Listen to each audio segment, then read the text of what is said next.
నమస్తే, welcome to I dream. నేను మీ మాధురి. మనకి ఇన్వెస్ట్మెంట్ చేయడానికి మనీ ఉంటుంది, కానీ ఎక్కడ ఇన్వెస్ట్మెంట్ చేయాలి అనే దానిపైన చాలా మందికి చాలా డౌట్స్ ఉంటాయి. కొంతమంది స్వంత ప్రయోగాలు చేస్తూ ఉంటారు, ఆఖరికి చేతులు కాల్చుకుంటూ ఉంటారు. ఇన్వెస్ట్మెంట్ అనేది ఎలా చేయాలి, ఎక్కడ చేయాలి, ఎలా చేస్తే బాగుంటుంది, డీటెయిల్గా చెప్పడానికి మనతో పాటు ఉన్నారు మాధవి రెడ్డి గారు, ఫైనాన్షియల్ సర్టిఫైడ్ ఫైనాన్షియల్ ప్లానర్. తనని అడిగి డీటెయిల్గా తెలుసుకుందాం. నమస్తే మ్యామ్. నమస్తే అండి. మాధవి గారు, మనకి ఇప్పుడు ఎట్ ప్రజెంట్ మనకి ప్రతి దాంట్లో కూడా భూమి కనిపిస్తుంది. అవునండి. గోల్డ్ అది కూడా బాగా పెరుగుతుంది. అది కాదు, ఒక 20 years బ్యాక్ 2000, 3000 కి దొరికిన గోల్డ్ ఇప్పుడు 80,000. ఇదొక అసెట్. అప్పట్లో గోల్డ్ కొనుక్కున్న వాళ్ళంతా నిజంగా బంగారాలై కూర్చున్నారు, బంగారు కొండలై కూర్చున్నారు. ఆఫ్టర్ దెన్ మనకి కొనలేము. రియల్ ఎస్టేట్, మనకి భూమి ఎవరిని నమ్ముకున్నా పాడైపోతాం, కానీ భూమిని నమ్ముకున్నవాడు అటు పాడవ్వరు అనేది మనకి బాగా నానుడి. అలాగే వీటిని బీట్ చేస్తూ మ్యూచువల్ ఫండ్స్, స్టాక్ మార్కెట్ కూడాను ఒక రేంజ్ లో దూసుకుపోతున్నాయి. రోజు ఇంతకు ముందు స్టాక్ మార్కెట్ అంటే అమ్మో అన్న జనాలు కూడా ఇప్పుడు మేము కూడా స్టాక్స్ కొంటున్నామని, ఆ స్టాక్స్ కొంటున్నామని క్రేజీతో చెప్తున్నారు. ఇంతకు ముందు స్టాక్స్ కొన్న వాళ్ళు కూడాను చాలా గోప్యంగా ఉండేవాళ్ళు. ఇప్పుడు మాత్రం స్టాక్ మార్కెట్ కి వెళ్ళే ఇది కూడాను అదొక క్రేజీ అసెట్స్ గా ఫీల్ అవుతున్నారు. అసలు మా ఇన్వెస్ట్మెంట్స్ ఎక్కడ పెడితే మన డబ్బులు సేఫ్గా ఉంటాయి, అండ్ ఆ డబ్బులు ఎలా ఇన్వెస్ట్ చేయాలి? ఒకే దగ్గర కొనేస్తే బాగుంటుందా, ఏదైనా ఒక్క దాంట్లోనే పెట్టేస్తే బాగుంటుందా? సో దీన్నే మనము అసెట్ అలొకేషన్ అంటామండి. సో అసెట్ అలొకేషన్ మనకి అంటే ఈ వర్డ్ తెలియకపోయినా మన అందరం ఆల్రెడీ చేస్తున్నాం. లైక్ ఎగ్జాంపుల్ నేనే ఉన్నాను అనుకోండి, లైక్ మీరే అనుకోండి, కొంత అమౌంట్ మనం బ్యాంక్ ఎఫ్డీస్ లేకపోతే ఏదైనా పోస్ట్ ఆఫీసుల్లో కొంత అమౌంట్ ఇట్లా పెట్టుకుంటారు, ఇంకొంత అమౌంట్ ఒక ఇల్లు కొనుక్కుంటారు, లేదు ఒక ప్లాట్స్ కొనుక్కున్నారు అంటే మీరు తర్వాత కొంతమంది ఇది వీటితో పాటు కొంచెం ఎస్ఐపి చేద్దాము, మ్యూచువల్ ఫండ్స్లో పెడదాము అని చెప్పి అది కూడా స్టార్ట్ చేస్తారు. ఇంక ఇవి ఎన్ని ఉన్నా లేకపోయినా గోల్డ్ అయితే కొంటూ ఉంటారు ఫర్ డిఫరెంట్ పర్పసెస్. సో మనకి మీకు తెలియకుండానే మీరు అసెట్ అలొకేషన్ చేస్తున్నారు. అంటే we're keeping our investments in different asset classes. ఇప్పుడు మనం దీన్ని ఒక సోఫిస్టికేటెడ్గా మాట్లాడుకోవాలి అంటే ఇప్పుడు మీరు కానీ ఇలా ఈ ఎఫ్డీస్లో పెట్టడము, పిఎఫ్లో పెట్టడము, లేకపోతే పీపీఎఫ్ అకౌంట్ ఓపెన్ చేయడము, లేకపోతే ఈ స్మాల్ సేవింగ్ స్కీమ్స్లో పెట్టడము, దీన్ని మనము డెట్ కేటగిరీ అంటాం. ఓకే, ఇవన్నీ కూడా debt category. Next category gold. గోల్డ్లో మనం రకరకాలుగా ఇన్వెస్ట్ చేస్తాం. ఫిజికల్ గోల్డ్ కొనే వాళ్ళు ఉంటారు, కాయిన్స్ కొంటారు, లేకపోతే బిస్కెట్స్ కొంటారు, తర్వాత గోల్డ్ బాండ్స్ కూడా కొంటున్నారు ఈ మధ్య. ఇలా ఇది ఒక కేటగిరీ. గోల్డ్ లోనే ఇలా రకరకాలుగా ఇన్వెస్ట్ చేస్తూ ఉంటారు. గోల్డ్ మ్యూచువల్ ఫండ్స్ కూడా మనకి గోల్డ్ ఈటీఎఫ్స్ ఉన్నాయండి, గోల్డ్ ఈటీఎఫ్స్ ఉన్నాయి, సో గోల్డ్ బాండ్స్ ఉన్నాయి, తర్వాత ఈ గోల్డ్ ఫిజికల్ గోల్డ్ కాయిన్స్, ఇవన్నీ మనకి అది ఒక కేటగిరీ. అందులో కూడా మనం పెడుతున్నాం. నెక్స్ట్ ఏంటంటే రియల్ ఎస్టేట్. రియల్ ఎస్టేట్లో అసలు ఇల్లు లేకుండా ఫస్ట్ ఆలోచించేదే ఇల్లు కొనుక్కోవాలని. ఎవ్రీ వన్స్ డ్రీమ్ అది. ఇట్స్ నాట్ అంటే ఒక ఇన్వెస్ట్మెంట్ గా కాకుండా దానికి ఎమోషన్ గా మనము దానికి ఇప్పటికీ అండి ఇండియాలో ఇప్పుడు మీరు చెప్పినట్లుగా చూసుకుంటే ఎక్కువ ఎక్కడ ఇన్వెస్ట్మెంట్ చేస్తున్నాము అంటే మన ఇండియాలో ఎస్పెషల్లీ 50% పైనే మన ఇన్వెస్ట్మెంట్స్ అన్ని రియల్ ఎస్టేట్లో ఉన్నాయి. అవును, గోల్డ్లో అంతా ఇన్వెస్ట్మెంట్ చేయడం అనేది మనందరం బై డిఫాల్ట్ చేస్తూనే ఉంటాం. ఏ అకేషన్కి అయినా ట్రెడిషనల్గా అయినా అది జరిగిపోతూ ఉంది మనకు తెలియకుండానే. We're having certain amount to be invested in gold. ఆ తర్వాత రియల్ ఎస్టేట్కి వచ్చేటప్పటికి మనకి సొంతిల్లు అనేది దట్ ఈజ్ అంటే మనకి ఇమీడియట్గా once you start your earning, ఒకసారి మీరు సెటిల్ అయ్యగానే మీ మైండ్లో వచ్చే ఫస్ట్ థింగ్ ఏంటంటే నాకు ఒక హౌస్ ఉండాలి, నాకు సొంత ఇల్లు ఉండాలి. తర్వాత నెక్స్ట్ ఇంట్లో వాళ్ళు కూడా, it's not only your decision, ఇంట్లో వాళ్ళు కూడా మీకుండే ప్రెషర్ ఎట్లా ఉంటుందంటే ఇల్లు ఎప్పుడు కొనుక్కుంటున్నావు, అందరూ అడగడం మిమ్మల్ని ఇల్లు ఎప్పుడు కొనుక్కుంటున్నావు, ఎప్పుడు సెటిల్ అవుతున్నావు. సో ఇట్లా దాన్ని అటాచ్ చేస్తూ ఉంటారనమాట. సెటిల్మెంట్ అంటే ఇల్లు మంచి ఉద్యోగం రావడం, తర్వాత ఇల్లు కొనుక్కోవడం, సెటిల్ అయిపోయారు అంతలాగా. అంటే మనకి ఇష్టం ఉన్నా లేకపోయినా ఇంట్లో వాళ్ళు కానీ ఫ్యామిలీ వాళ్ళ ప్రెషర్ కానీ చాలా ఉంటుందండి హౌస్ తీసుకోవాలి అనేటట్టుగా. ఆ తర్వాత ఇక ప్లాట్స్ అవన్నీ కొంచెం మనీ ఉండగానే ప్లాట్స్ కొనుక్కోవడం. సో ఇదంతా కూడా రియల్ ఎస్టేట్లో కూడా మనం పెట్టేస్తూ ఉన్నాం. ఆ తర్వాత నెక్స్ట్ ఇప్పుడు మీరు అన్నట్టుగా క్రేజీగా ఇప్పుడు ఎక్కువగా మ్యూచువల్ ఫండ్స్లో పెడుతున్నారండి. సో ఎస్ఐపి అనేది ఇప్పుడు తెలియని వాళ్ళే లేరు. So every one is doing it through mutual funds అనేవి ఇప్పుడు కామన్ అయిపోయిందండి. It's so common. అప్పట్లో స్టాక్ మార్కెట్ అంటే భయపడిన వాళ్ళు ఇప్పుడు అందరూ నార్మల్ ఎలాంటి మీరు ఒక 5,000 నుంచి 1,000 నుంచి కూడా పెట్టుకునే వాళ్ళు కూడా ఇప్పుడు మ్యూచువల్ ఫండ్స్లో పెట్టాలి. ఆ అమౌంట్ ఎట్లా అయినా మనం ఈక్విటీలో ఉండాలి. ఎందుకంటే the returns what it has given from అంటే కోవిడ్ తర్వాత మనం ఎస్పెషల్లీ ఇది కోవిడ్ తర్వాత మనకి ఈ ట్రెండ్ కనిపించిందండి. బిఫోర్ కోవిడ్ అసలు ఇంత ట్రెండ్ లేదు, అసలు దీని గురించి ఇంత నాలెడ్జ్ కూడా లేదు. అంటే ఈ కోవిడ్ లో ఏమైందంటే ఒకసారి అందరూ ఇంట్లో ఉండిన తర్వాత దాన్ని సెర్చ్ చేయడం స్టార్ట్ చేశారు. ఓకే. సో ఆ టైంలో కోవిడ్లో ఏమైందంటే అన్ని క్లోజ్ అయినా స్టాక్ మార్కెట్ ఒకటి ఓపెన్ ఉంది. అన్ని closed, everything has closed. You don't have any other thing except stock market ఒక రోజు కూడా క్లోజ్ అవ్వదు కాబట్టి సో అందరూ కూడా దాని మీద ట్రేడింగ్ చేయడము, ఇట్లా దాంట్లో కొంచెం ఇన్వెస్ట్ చేయడము, ఆన్లైన్లో వెళ్ళడము. You have got lot of time when you are in లాక్డౌన్లో. సో అక్కడ నుండి స్టార్ట్ అయిందండి. సో నౌ ఇట్ ఈజ్ అప్పుడైతే 10,000 మనకి Nifty. Now it is almost 25,000 వరకు కూడా మనకి సెన్సెక్స్ ఇంకా అక్కడ నుంచి పెరుగుతూనే ఉంది.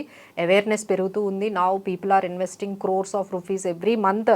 ఎస్ఐపి ద్వారా 23,000 crores they are investing through mutual funds. అంటే యూ కెన్ ఇమాజిన్ ఎంత పెద్దది.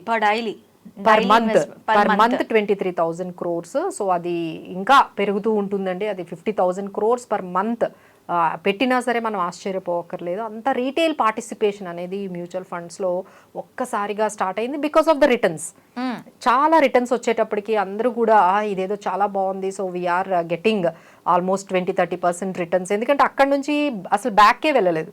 అవును. ఎప్పుడైనా స్టాక్ మార్కెట్ కొంచెం పడిందంటే క్రాష్ ఇది అది అనగానే భయపడిపోయి people use to move out from that. But మనకి బై టచ్ వుడ్ అదంతా అలా పెరుగుతూ ఉండడం వల్ల they are continuing with lots of encourage లాగా మనకి కనిపించిందండి. మార్కెట్స్ కూడా బాగా సపోర్ట్ చేశాయి. సో అలా పెట్టుకుంటూ ఆ జర్నీని కూడా అందరూ స్టార్ట్ చేశారండి. So this is called keeping our money in to different asset classes which is very good.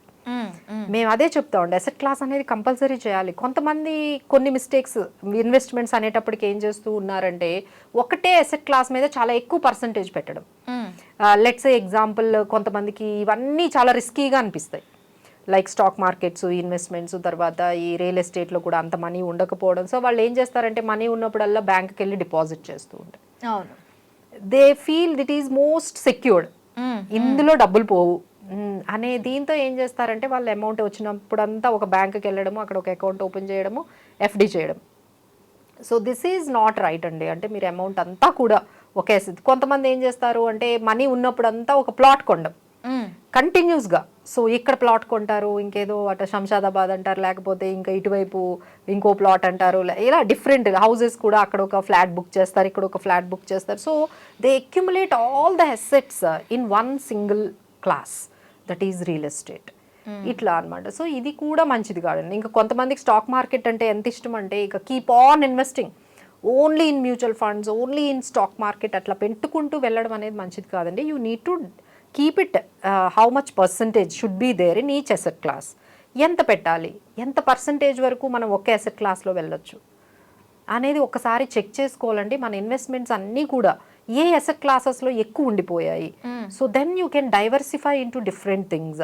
ఎంత పర్సంటేజ్ మనం ఉండాలి. సో దీనికి ఏంటంటే ఫస్ట్ ఆఫ్ ఆల్ ఎక్కువ ఎందుకు పెడుతున్నారు, రిటర్న్స్ కోసమే కదా.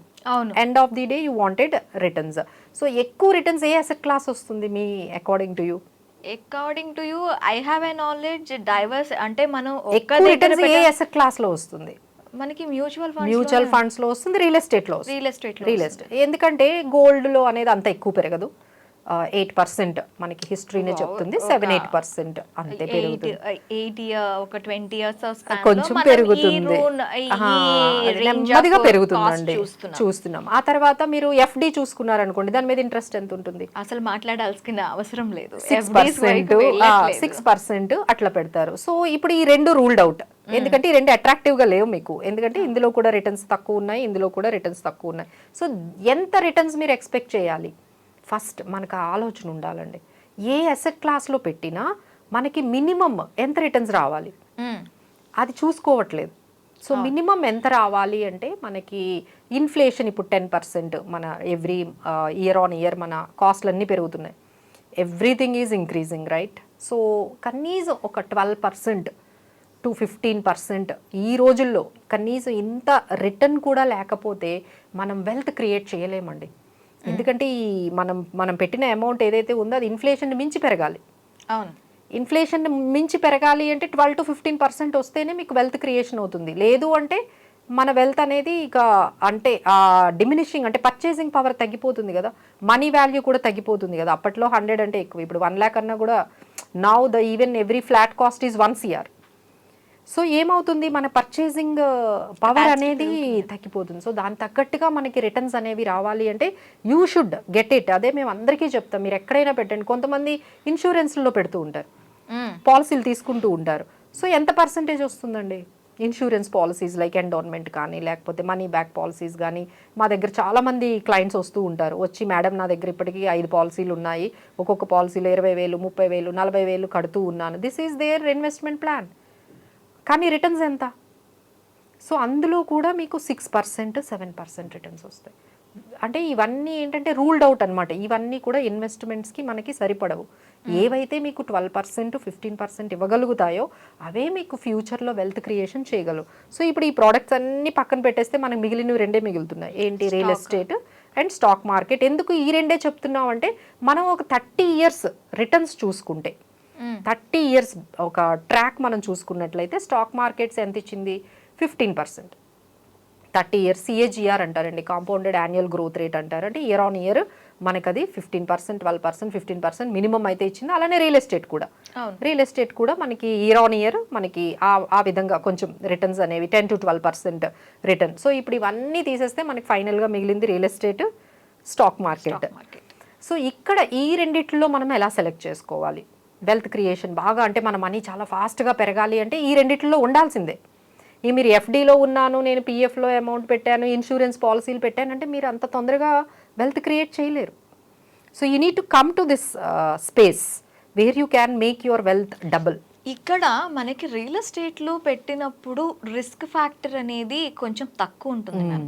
కానీ ఎక్కువగా జనాలు భయపడేది ఏంటి అంటే మ్యూచువల్ ఫండ్స్ కానీ స్టాక్ మార్కెట్లో కానీ, స్టాక్ మార్కెట్లో బ్లేమ్ అవుతామని చెప్పి, అండ్ మ్యూచువల్ ఫండ్స్ ఎంతవరకు మనకి ఇస్తాయో, సేఫ్ ఉంటాయో, రిస్క్ ఫ్యాక్టర్ ఎక్కువగా ఉంటుంది. ఎందుకంటే ఎప్పుడైనా అంటే ఫిజికల్ గా అంటే మనకు ఆ భూమి అనేది కనిపిస్తుంది. అవును అవును, which is visible right. So మనం చూస్తాము, దాన్ని నమ్ముతాము, ఆ భూమిని కొంటాము, ఒక ఇల్లు కనిపిస్తుంది. సో అందులో రిస్క్ ఫ్యాక్టర్ మీరు చెప్పినట్టుగా తక్కువగానే ఉంటుంది. బట్ నా క్వశ్చన్ ఏంటంటే ఇక్కడ ఎంతమంది ఎఫర్ట్ చేయగలరు? అందరూ ఎఫర్ట్ చేయగలరా? ఎందుకంటే దాన్ని 1000, 2000 పెడితే వస్తాయా పర్ మంత్కి? రాదు. రియల్ ఎస్టేట్లోకి ఎంటర్ అవ్వాలంటే మీ దగ్గర ఇంత లంసం ఉండాలి. అవును. ఎంతమంది దగ్గర అంత లంసం ఉంటుందంటే ఒక ఫ్లాట్ కొనాలి అంటే 1 crore, లేదు ఒక ప్లాట్ కొనాలంటే 20 lakhs కదా. ఎంతమంది ఎఫర్ట్ చేయగలరు? సో వీళ్ళందరూ ఎప్పుడైతే ఈ రియల్ ఎస్టేట్ ఇంత మధ్యతరగతి వాళ్ళకి ఎంత కాస్ట్లీ అయిపోయిందో, now all the people now shift. వీళ్ళందరూ కూడా ఇక్కడ మ్యూచువల్ ఫండ్స్కి ఎందుకు షిఫ్ట్ అయ్యారంటే మీరు మ్యూచువల్ ఫండ్లో 1000 rupees కూడా పెట్టుకోవచ్చు. Okay, true. మీరు 1000 rupees పెట్టుకోవచ్చు, 2000 rupees పెట్టుకోవచ్చు, ఎవ్రీ మంత్ పెట్టుకోవచ్చు, ఈవెన్ 100 rupees కూడా పెట్టుకోవచ్చు. So that's the reason what is driving the people towards stocks and towards mutual funds. అక్కడ ఏంటంటే ఎంట్రీ అనేది తక్కువ అమౌంట్తోనే వెళ్తుంది, but returns as equal as real estate వస్తుంది. బట్ ఇక్కడ మనకి ఏమవుతుందంటే మీరు అన్నట్టుగా కొంచెం రిస్క్, అమ్మో ఇందులో ఏదో స్కామ్స్ ఉంటాయి ఈ మ్యూచువల్ ఫండ్స్ స్టాక్స్ లో. They don't know the fact. అంటే వాళ్ళకి ఏంటి, ఎక్కడ ఏది ఎలా వర్క్ చేస్తుంది అనేది తెలీదు. మనకి ఇప్పుడు రియల్ ఎస్టేట్ లో ఒక ల్యాండ్ తీసుకుంటే చూసాం కదా మన పేరెంట్స్ ని. యా, రియల్ ఎస్టేట్ లో ఒక ల్యాండ్ తీసుకుంటే దానికి సంబంధించి ల్యాండ్ డాక్యుమెంట్స్ ఉంటాయి, లింక్ డాక్యుమెంట్స్ ఉంటాయి, ఫిజికల్ గా మనకి రిటర్న్ గా మనకి కనిపిస్తుంది. స్టాక్ మార్కెట్ లో ఓన్లీ నెంబర్సే కనిపిస్తాయి, ఆ నెంబర్స్ నిమిషానికి మారిపోతూ ఉంటాయి. సో ఆ ట్రస్ట్ అనేది రాదు, పెరుగుతూ ఉందంటే ఓకే దే విల్ ట్రస్ట్, కానీ ఒక్కొక్కసారి పడిపోతుంది. అవును, ఫాస్ట్ గా పడిపోతుంది. ఇప్పుడు భూ అనేది ఒకేసారి పడిపోదు కదా, స్టాక్ మార్కెట్ పడిపోయినంత ఫాస్ట్ ఎప్పుడు పడిపోదు, పడినా కొంచెం పడదు అంటున్నాను మ్యామ్. అది ఎప్పుడు భూమి పెరుగుతూనే ఉంటుంది, భూమి వాల్యూ ఎప్పుడు పెరగకపోయినా అట్లీస్ట్ అక్కడ ఆ వాల్యూ అనేది అక్కడ ఉంటుంది. ఓకేనా. సో బట్ ఇక్కడ వచ్చేటప్పటికి మీరు అన్నది పర్ఫెక్ట్ అండి, ఎందుకంటే అది క్రాష్ అయ్యే ఛాన్సెస్ అనేది ఒకే రోజు 6% పడిపోయిన రోజులు ఉన్నాయి, ఒకేసారి ఒక 1 yearలో చాలా వరకు 20% 30% క్రాషెస్ కూడా మనం చూసాము. So how to deal with this? So ఇందులోకి వెళ్ళలేకపోతున్నారు రియల్ ఎస్టేట్లోకి, ఎందుకంటే చాలా హ్యూజ్ లంసమ్ అమౌంట్ అవసరం అవుతుంది. సో ఇక్కడికి రావాలి అంటే రిస్క్ అనేది కనిపిస్తుంది. ఇంకోటి ఏంటంటే మన దగ్గర ఇండియాలో ఫైనాన్షియల్ లిటరసీ అనేది 30%ఏనండి. 30% పీపుల్కి మాత్రమే ఈ జీడిపి అంటే ఏంటి, లేకపోతే ఈ స్టాక్ మార్కెట్ అంటే ఏంటి, డెరివేటివ్స్ అంటే ఏంటి, మ్యూచువల్ ఫండ్స్ అంటే ఏంటి, కొంచెం నాలెడ్జ్ ఉంది. రెస్ట్ ఆఫ్ ది 70% పీపుల్కి ఈ financial literacy, especially financial markets, మనం ఏమైతే ఈ టెర్మినాలజీ మాట్లాడుకుంటున్నామో, ఐపీఓస్ ఉంటాయి, తర్వాత ఎన్ఎఫ్ఓస్ ఉంటాయి, మ్యూచువల్ ఫండ్స్, ఈ ప్రైవేట్ ఈక్విటీ, పిఎంఎస్ ఉంది, పోర్ట్ఫోలియో మేనేజ్మెంట్ సర్వీసెస్ ఉంటాయి, తర్వాత స్మాల్ కేస్ ఉంటుంది. సో ఈక్విటీకి రాగానే ఇంత different terminology, immediately you feel like కంఫర్టబుల్గా మీరు ఫీల్ అవ్వరు. అవును, ఆ టర్మినాలజీస్కి వాటికి కన్ఫ్యూజ్ అయిపోతూ ఉంటారు. సో కాకపోతే ఇప్పుడు ఏమైందంటే now because of these videos, ఇలా మనకి ఎప్పుడైతే సోషల్ మీడియా ఎప్పుడైతే వచ్చిందో, now people have started experiencing it. చూద్దాము ఇప్పుడు ఏంటంటే పెట్టి చూద్దాం ఎట్లా అవుతుందో. ఎంత అమౌంట్ పెట్టకపోయినా at least let start with small amount, what is wrong in that అని చెప్పి వస్తున్నారండి మార్కెట్లోకి. ఇందులో ఎక్కువగా లేడీస్ ఉన్నారు అనటం చాలా అండి, డెఫినెట్లీ. అంటే ఇందులో ఎలా అంటే హౌస్ వైఫ్స్ చాలా మంది కాల్ చేస్తూ ఉంటారు, మేడం నాకు ఎవ్రీ మంత్ ఒక 5,000 సర్ప్లస్ ఉంటుంది, సేవింగ్స్ ఉంటాయి, ఈ 5,000 ఎస్ఐపి చేయొచ్చా? That's a very good idea అండి. బట్ ఏంటంటే ఇక్కడ మళ్ళీ క్వశ్చన్ ఏమవుతుంది అంటే మనమే ఓన్గా పెట్టాలా, ఎలా పెట్టాలి? దెర్ ఆర్ డిఫరెంట్ వేస్ అండి. అంటే ఒకటి ఏంటంటే ఓన్గా మీరు పెట్టుకోవచ్చు. ఓన్గా అంటే మీరు ఒక app, nowadays if you are technically sound, అంటే మీకు టెక్నాలజీ గురించి బాగా తెలిసినట్లయితే మీరు ఒక యాప్, మార్కెట్లో చాలా యాప్స్ ఉన్నాయి, ఈ mutual funds, stock markets, like Zerodha కానీ, లేకపోతే ఇంకా చాలా మనకి అప్ స్టాక్స్ అని చాలా యాప్స్ ఉన్నాయి. సో యాప్స్ని డౌన్లోడ్ చేసుకుంటున్నారు. ఆ డౌన్లోడ్ చేసుకున్న తర్వాత లేకపోతే డిమాట్ అకౌంట్ ఓపెన్ చేసుకుంటున్నారు, వాళ్ళే ఓన్గా ఓపెన్ చేసుకుంటున్నారు, వాళ్ళే ఓన్గా స్టాక్స్ సెలెక్ట్ చేసేసుకుంటున్నారు.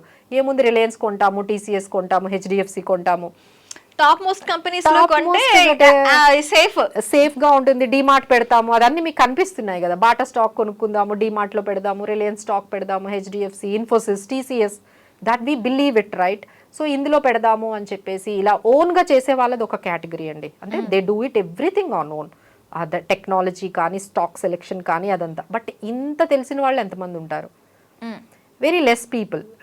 సో మరి రెస్ట్ ఆఫ్ ది పీపుల్కి ఆప్షన్ ఏంటి అంటే మనం ఏం చెప్తామంటే we are there, we as a certified financial planners, ఇట్లా మేమందరం కానీ ఇలా ఎక్స్పర్ట్స్ ఉన్నారండి. So it is now because of social media, because of technology, you can reach అస్.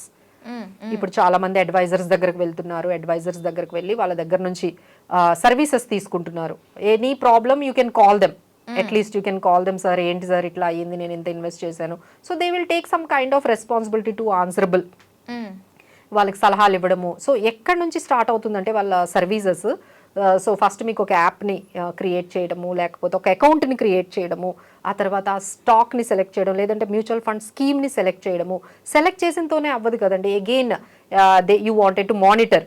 ఎందుకంటే మీరు అన్నట్టుగా స్టాక్ మార్కెట్ ఎప్పుడు పెరుగుతుందో తెలియదు, ఎప్పుడు తగ్గిపోతుందో తెలియదు. అన్ని పెరుగుతూ ఉన్నా మీ స్టాక్ పెరగకపోవచ్చు, అన్ని స్కీమ్స్ బాగున్నా మీ స్కీమ్ బాగా పెరగకపోవచ్చు. So many things will be there. Again, all these things, you need a one-stop solution. ఎవరినైనా ఒక ఫైనాన్షియల్ ఎక్స్పర్ట్స్ని మనం మీట్ అయ్యామంటే ఈజీగా you can sale through this equity. But ఓన్గా అయితే మీకు బాగా నాలెడ్జ్ ఉండి, టెక్నాలజీ గురించి బాగా తెలిసి, మీకు ఫైనాన్షియల్ ఈ టెర్మినాలజీ అంతా ఉంటే you can take a chance. But లేదు మేడం నాకు ఇంత తెలియదు అనుకునే వాళ్ళందరికీ కూడా మేము ఇచ్చే సలహా ఏంటంటే better you go with one expert. వాళ్ళు ఏం చేస్తారంటే మిమ్మల్ని ముందు ఎనాలిసిస్ చేస్తారు. తర్వాత నెక్స్ట్ థింగ్ ఏమవుతుందంటే ఈ మధ్య అంతా కూడా గూగుల్లో ఎక్స్పర్ట్, ఇప్పుడు ఆర్టిఫిషియల్ ఇంటెలిజెన్స్ కూడా వచ్చేసింది, ఏఐని కూడా అడుగుతున్నారు questions, what is the best scheme. Okay, AI అన్నారు కాబట్టి నేను అడుగుతున్నాను, how act AI with mutual funds or stock market? So you can ask the questions కదా, we can ask the questions, మనం నమ్మచ్చా దాన్ని? అవన్నీ ఏంటంటేనండి జనరలైజ్డ్ ఆన్సర్స్ ఇస్తుంది, but that will not give you a customized solution for you. Yes. అవి ఇచ్చేవన్నీ కూడా, అది గూగుల్ అవనియండి, ఆర్టిఫిషియల్ ఇంటెలిజెన్స్ అవనియండి, లేదు మీరు ఎక్కడైనా యాప్లో కూడా, ఆ యాప్ కూడా మీరు ఏదైతే ఇన్స్టాల్ చేసుకున్నారో వాళ్ళు కూడా మీకు సజెషన్స్ ఇస్తారు. ఇవి బాగున్నాయి, ఇవి మంచి రిటర్న్స్ ఇచ్చాయి, లాస్ట్ 1 year నుంచి లాస్ట్ 6 months నుంచి రిటర్న్స్ ఇచ్చాయి, but how much you can believe it? So దానికోసం మనం ఏం చేయాలి అంటే like better we should not go with with all these things which are generalized అండి. ఇప్పుడు నేను ఇక్కడ కూర్చొని నేను ఏం చెప్తున్నా, ఈ స్టేట్మెంట్స్ అన్ని జనరలైజ్ స్టేట్మెంట్స్, బట్ మీరు వేరు కదా.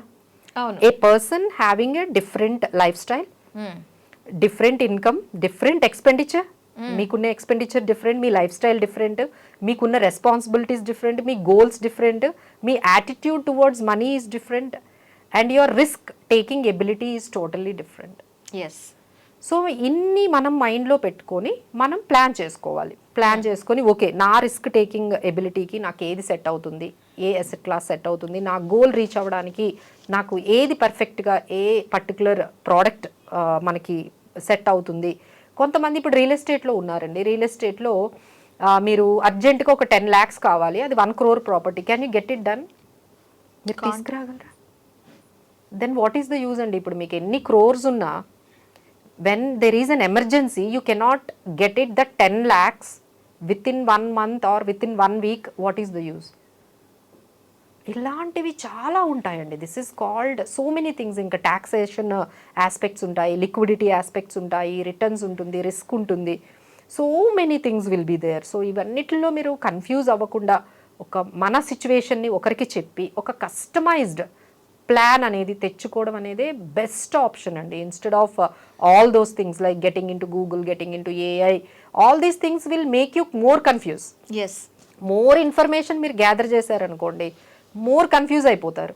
ఇక ఇవన్నీ వద్దని మళ్ళీ మీరు ఏం చేస్తున్నారో అదే చేస్తారు.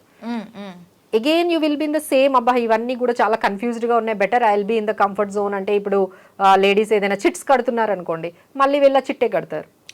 లేదు ఒక షాప్కి వెళ్ళి ఆ గోల్డ్ స్కీమ్, ఇంకో గోల్డ్ స్కీమ్ తీసుకుంటారు. అవును. సో ఎంత రిటర్న్స్ కూడా మనకి అక్కడ గోల్డ్ స్కీమ్ తీసుకున్నా వాడు నేను 1 month ఫ్రీ ఇస్తాను, 2 months ఫ్రీ ఇస్తాను అనేటప్పుడు అయినా కూడా 10% నేను ఇస్తాను రిటర్న్ అన్నా కూడా మనకి ఇన్వెస్ట్మెంట్ అనేది చాలా తక్కువ ఉంటుంది. అండ్ ఇక్కడ మనకి గోల్డ్ తీసుకున్న వ్యక్తి దగ్గర మనం గోల్డ్ మాత్రమే కొనాలి, మనకి ఆ మనీ తిరిగి రాదు.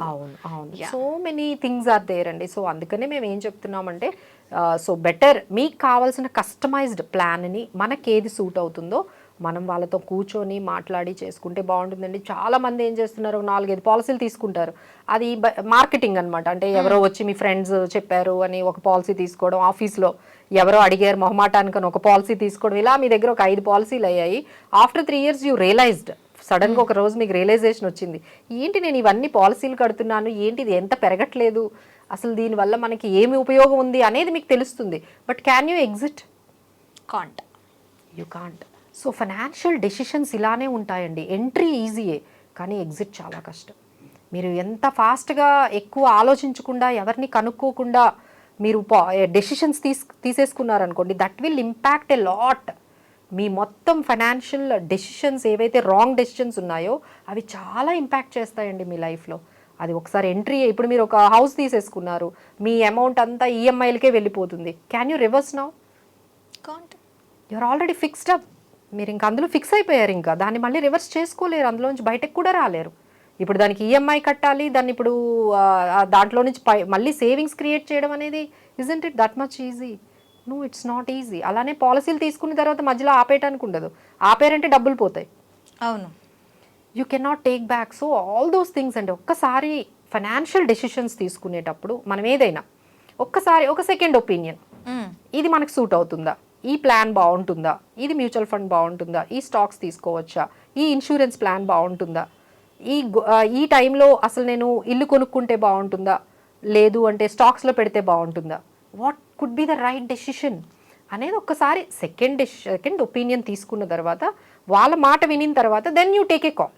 ఫైనల్గా ఒక మీరు ఇవన్నీ వినిన తర్వాత ఫైనాన్షియల్ అడ్వైజర్ ఎవ్రీ పర్సన్కి ఉండాలండి.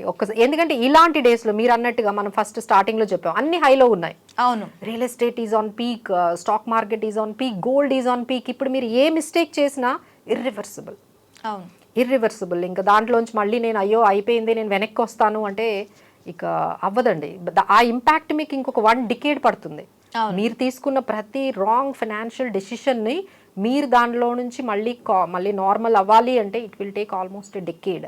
సో 10 years పడుతుంది. సో ఎందుకంటే ప్రీమియమ్స్ ఆ పాలసీస్ అన్ని ఆల్మోస్ట్ మీరు ఫిక్స్ అయిపోయారు ఉంటాయి. దాని ఈఎంఐ ఇప్పుడు మీరు ఏదైనా లోన్ తీసుకొని హోమ్ లోన్కి వెళ్ళిపోయారు అనుకోండి, అందులోంచి ఎప్పుడు బయటకు వస్తారు? 18 years minimum.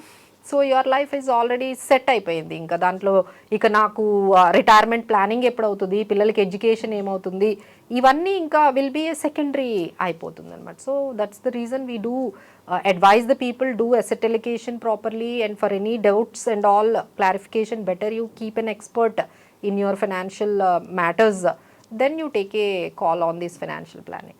Okay ma'am, thank you very much.